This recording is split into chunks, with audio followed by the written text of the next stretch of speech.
ഇന്ന് ഡിസ്കസ് ചെയ്യാൻ പോകുന്നത് ഇന്റലിജന്റ് മാനുവൽ ട്രാൻസ്മിഷനെ കുറിച്ചാണ്. ഇന്ത്യയിൽ ആദ്യമായാണ് ഇത്തരത്തിലൊരു ടെക്നോളജി ഇൻട്രൊഡ്യൂസ് ചെയ്യുന്നത്. ഹ്യുണ്ടായി ഇത്തരത്തിലൊരു ടെക്നോളജി ഇൻട്രൊഡ്യൂസ് ചെയ്യുന്നു എന്നതിൽ നമുക്ക് അഭിമാനിക്കാം. ഇന്ത്യയിലെ ഓട്ടോമൊബൈൽ സ്റ്റാറ്റിസ്റ്റിക്സ് പ്രകാരം 5-ൽ 1 വണ്ടി ഓട്ടോമാറ്റിക് ട്രാൻസ്മിഷനാണ്. ലോങ് ഡ്രൈവുകളിലും ഹെവി ട്രാഫിക്കിലും ഫാറ്റിഗ്നെസ് ഇല്ലാതെ ഡ്രൈവ് ചെയ്യാം എന്നതാണ് ഓട്ടോമാറ്റിക്കിന്റെ ഡിമാൻഡ് വർദ്ധിപ്പിക്കുന്നത്.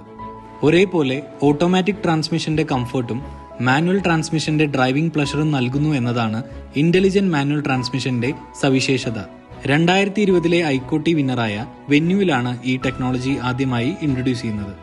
IMT ഒരു 2 പെഡൽ സിസ്റ്റമാണ്. ക്ലച്ച് പെഡൽ ഇല്ലാതെ തന്നെ മാനുവലായി ഗിയർ ഷിഫ്റ്റ് ചെയ്യാം.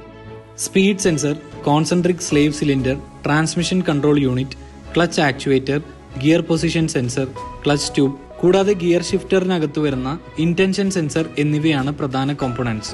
ഗിയർ ഷിഫ്റ്റ് ചെയ്യുന്ന സമയത്ത് ഗിയർ ഷിഫ്റ്ററിനകത്തുള്ള ഇന്റൻഷൻ സെൻസർ അത് മനസ്സിലാക്കി ആ ഇൻഫർമേഷൻ ട്രാൻസ്മിഷൻ കൺട്രോൾ യൂണിറ്റിന് നൽകുന്നു. തുടർന്ന് ട്രാൻസ്മിഷൻ കൺട്രോൾ യൂണിറ്റിൽ നിന്ന് കിട്ടുന്ന നിർദ്ദേശങ്ങൾക്കനുസരിച്ച് കോൺസെൻട്രിക് സ്ലേവ് സിലിണ്ടർ ക്ലച്ചിനെ എൻഗേജും ഡിസെൻഗേജും ചെയ്യിപ്പിക്കുന്നു. വളരെ കോസ്റ്റ് എഫക്റ്റീവും ഫ്യൂൽ എഫിഷ്യന്റും സ്മൂത്ത് ആയിട്ടുള്ള പെർഫോമൻസും നൽകുന്നതിനോടൊപ്പം വാഹനത്തിന്റെ പൂർണ്ണ നിയന്ത്രണം ഡ്രൈവറിൽ തന്നെ നിക്ഷിപ്തമാണ് എന്നതുകൂടി എടുത്തു പറയേണ്ടിയിരിക്കുന്നു.